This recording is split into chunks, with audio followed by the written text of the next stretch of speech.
Hello, this is Chaplain73 and welcome to another interview here on my YouTube channel. Today I am joined by Toothfish from all the way from New Zealand. Hello, Toothfish.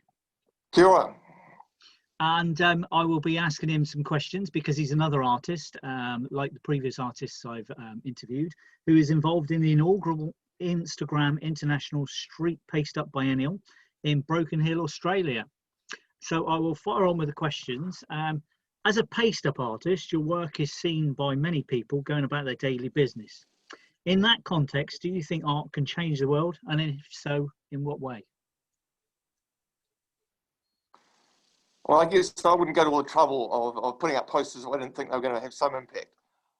I've been putting up posters for many years now. I don't want to say how long, but a long time. Mm-hmm. And when I started, I was putting up primarily band posters for bands. Yep. But as the climate emergency sort of took hold, starting about 10 years ago, I started putting up posters with other people under the name Toothfish. So Toothfish isn't just me, there's other people sort of coming in and out of the project. It's sort of like a loose collective. And we started doing these posters like a sort of teaser campaign on behalf of the environment and social justice. Because a lot of posters out there by conservation groups are pretty much preaching to the converted.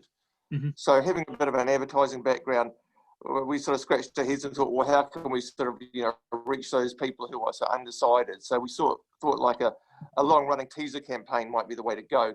So a lot of Toothfish posters are very enigmatic and really ask questions. But more recently, we've got involved with Extinction Rebellion, mm-hmm. and we have been doing a lot of their promo publicity posters in New Zealand. And the prime aim of those posters is to get people to join the group. But we do have a favourite saying, and that is that the perfect poster will bring down the government. So we had quite a nasty government here a couple of years ago. We've got quite a reasonable one now.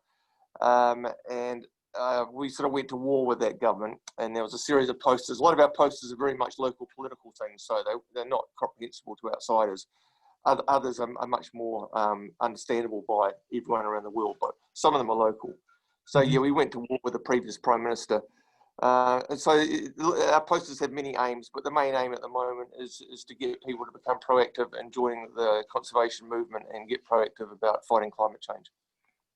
Brilliant, brilliant. And obviously, with paste-up art, it's seen by lots of people. So hopefully on their way to work or on their daily business, something will catch their eye. Yeah, it's interesting actually when you put up a new poster to sit opposite, have a coffee or something, and watch how many people actually interact with it. How many people is it affecting, and do a little survey on is that poster working or not. And often you can get a good idea when you put it up on Twitter or whatever, Instagram, and you can often see in fact, we had one poster that went absolutely viral before we even put up any on the street, just from putting it up on the network. Oh, brilliant, brilliant. So what and who inspired you or influenced your style, the way that you work?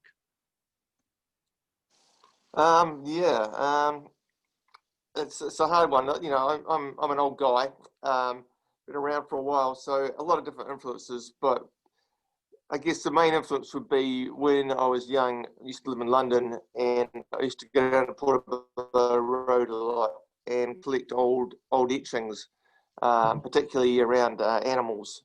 And so a lot of those sort of like early sort of 19th century, 18th century etchings by hand, they had a big influence on my style. And then later on, I got into designing for fabric and wrapping papers and advertising art.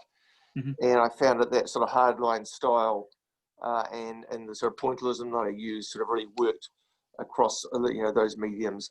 And I guess that's why I sort of stuck with it.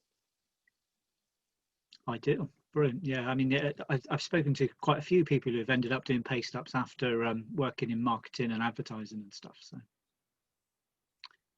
Yeah, you see the potential, and I always think, like, why isn't everyone, putting up posters? I mean, a lot of people are very worried about the situation at the moment as far as the environmental collapse, and it would be nice to see more dissent. And a poster is a way that anyone can express dissent. Yeah. And yes, there is risk in putting up posters, and I have had run-ins with people, and had people trying to assault me, etc., and steal my camera and steal my posters and what have you.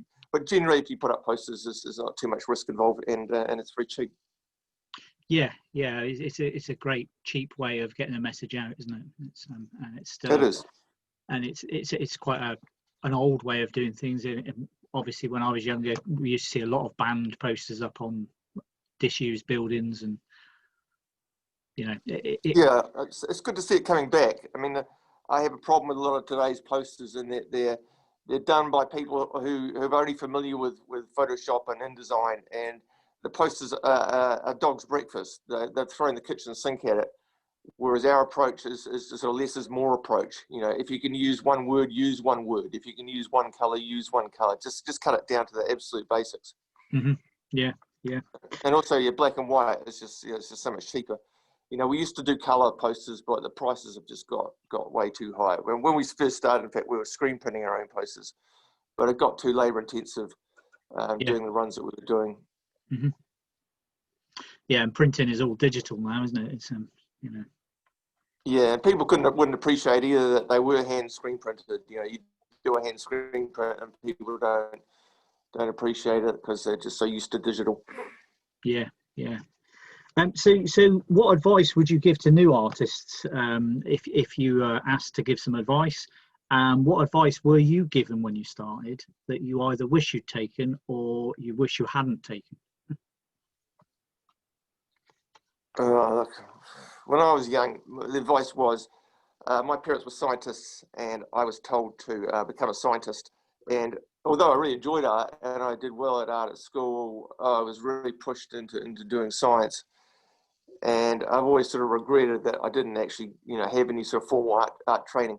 Mm-hmm. And I did actually end up working for a while in a science field, but I found that the politics weren't to my liking.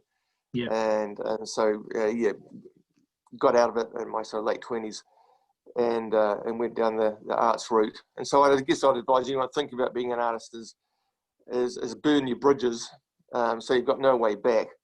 And it's incredibly hard yards for most people. You're going to spend your life in abject poverty, and the whole paste up art scene, which I do. I mean, I do other sorts of art as well, but in the paste up side of it, the whole Toothfish thing, it's a financial write-off. Yeah. It's like a tax I pay to salve my conscience, because all the time I've got the environment screaming in my ear, that we're fucking the planet. And so the posters is a way that I can sort of calm myself down by going out doing a poster run. I can at least feel like I told you so. And so really, to be an artist, I guess the main advice I'd give people is try and find a way to make a living that will support you in while you're being an artist, because very few artists can make a living just out of doing art. So in my own case, I have a couple of sidelines that sort of prop things up. And Toothfish, as I said, I do sell the odd poster. We do sell posters. We do sell the odd T-shirt, but it's not really about that. It's more and more. It's about sending people the PDFs, just sending people the artwork, the files, so that they can do it themselves. Mm-hmm. And we don't have to pay for any print costs. Yeah. I mean that's a great way of getting the art out there, isn't it? Yeah, but obviously, it's not going to make you a living. So when we often talk with people about art, say, well, how's your art career going? How much have you sold recently, and all that sort of stuff, which is irrelevant when you're doing paste up. I mean, most paste up people I know, they're not in it with a sort of like a gallery career in mind. They're doing it for reasons of promoting their band still, or they're doing it for the same reasons that we're doing it. Raise social awareness. Yeah, I mean, I do quite a lot of paste up stuff myself and send it out to people to put up all over the place. And yeah, like you say, it's a lot of time spent doing that you get no return on, other than people, visibility, people seeing your work, that kind of thing, or seeing the message, which is the important bit with the stuff that you're doing. Yeah, well, art's about staying in conversation, and here we are, having a conversation. So the art must be working. And you do send me some of your PDFs of your posters. I'll send you some of ours, and we'll get something going. Yeah, brilliant, brilliant. And if anyone would like any Toothfish posters, there's a website, toothfish.org. You can get hold of us through that. We're happy to send out PDFs of posters, or you can buy signed ones, but would rather just send you the files, quite honestly.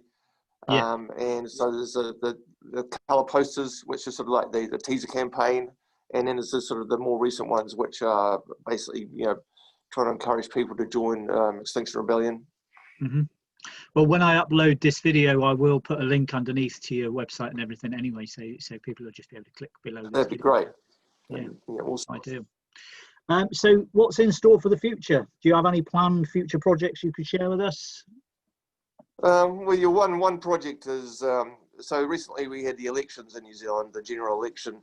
Mm-hmm. And as with all other elections, we put up a series of posters commentating on the election and on some of the candidates, pro some and anti others.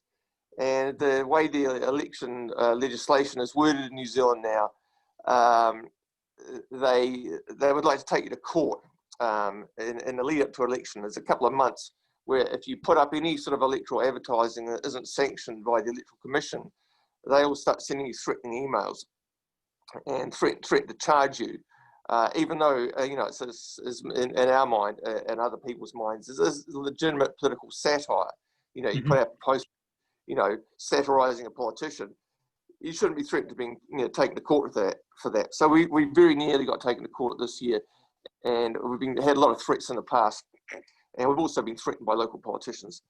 And so the idea is to start our own political party next year, which will just be called the Art Party.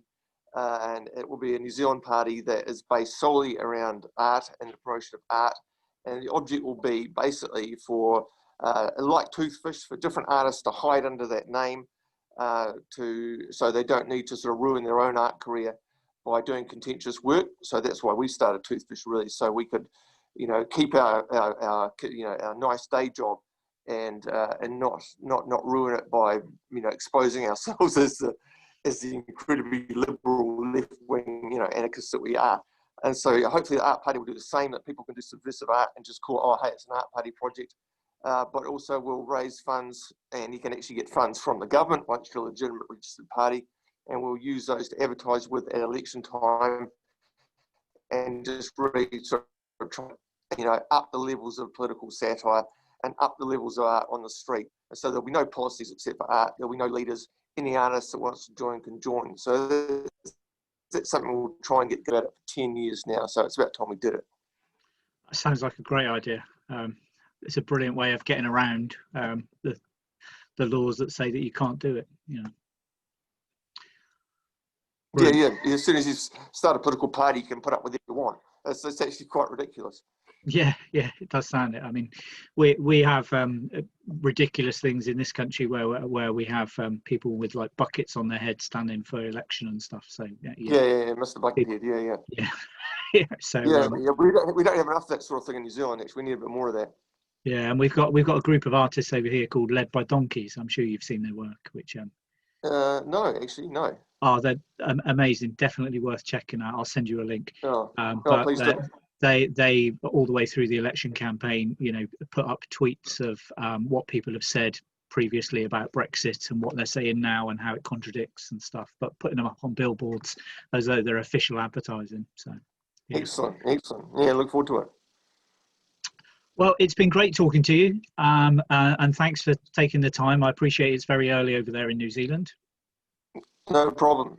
Is there anything else you wanted to add before you go regarding the state of the world, or No, I guess just don't give up. Just get out there and do what you can, and do what your conscience dictates. And if you're proud to stand up in court and say that you did it, by all means do it. Brilliant. Well, thanks a lot for taking the time. If you like what you've seen here today on this interview, then please subscribe below, and that's all for today. Thank you.